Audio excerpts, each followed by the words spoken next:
अस्सलामु अलैकुम वरहमतुल्लाहि वबरकातुहू। वीडियो को सुनने से पहले लाइक कीजिए, इवश फातिमा जामिया ऐशतुल लिल बनात चैनल को सब्सक्राइब कीजिए और बेल आइकन पे क्लिक कीजिए और शेयर भी कीजिए और कमेंट्स भी कीजिए।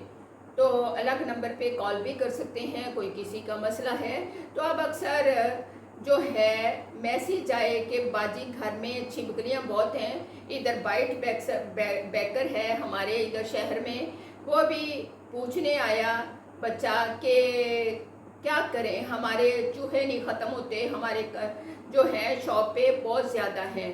तो बच्चे इसके लिए एक आपको मुजरब अमल बताती चलो। घर में कहीं सीवी, कहीं आपके काकरोच हैं या चूहे हैं या इस तरह की कोई भी चीज़ है, वो वहाँ नहीं ठहरेगी। सिर्फ 3 बार ये अमल कर लें। मुजरब अमल है, आप ऐसे करें, सूरत बकरा का आखिरी रुकू जो है वो आखिरी रुकू को 1 बार पढ़ें और 21 बार सलामुन अला नूहिन फिल आलमीन, सलामुन अला नूहिन फिल आलमीन 21 बार पढ़ के नमक लेके उस पर छिड़क लें और उस नमक को आपके अपने कोने खरूदों में जो है घर में जहाँ कहीं भी इर्द गिर्द दीवारों पे वो छिड़क दें। जहाँ आपकी ये चीज़ें हैं वो इंशाअल्लाहुल अज़ीम ये आप 3-4 जुमे हफ्ते छोड़ के फिर आप 1 दफ़ा करें, फिर इस तरह करें। 3 दफ़ा ही करने से वहाँ ये चीज़ें स्टे नहीं करेंगे।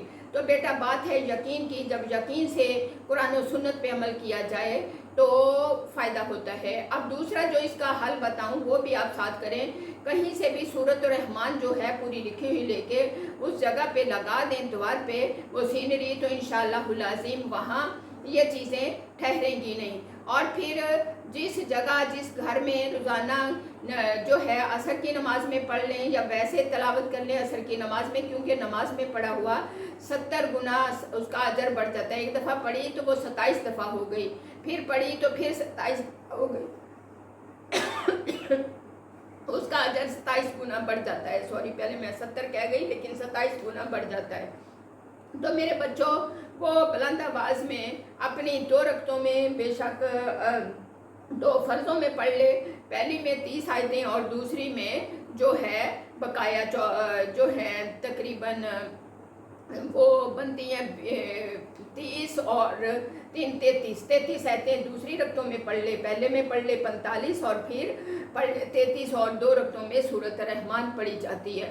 और जहाँ बुलंद आवाज़ में ये तलावत मज़े लेके की जाएगी वहाँ ऐसी चीज़ें नहीं ठहरेंगी। अल्लाह आपको मुझे अमल की तौफीक अता फरमाए। व आखिरु दवाना इन्नल हम्दुलिल्लाहि रब्बिल आलमीन।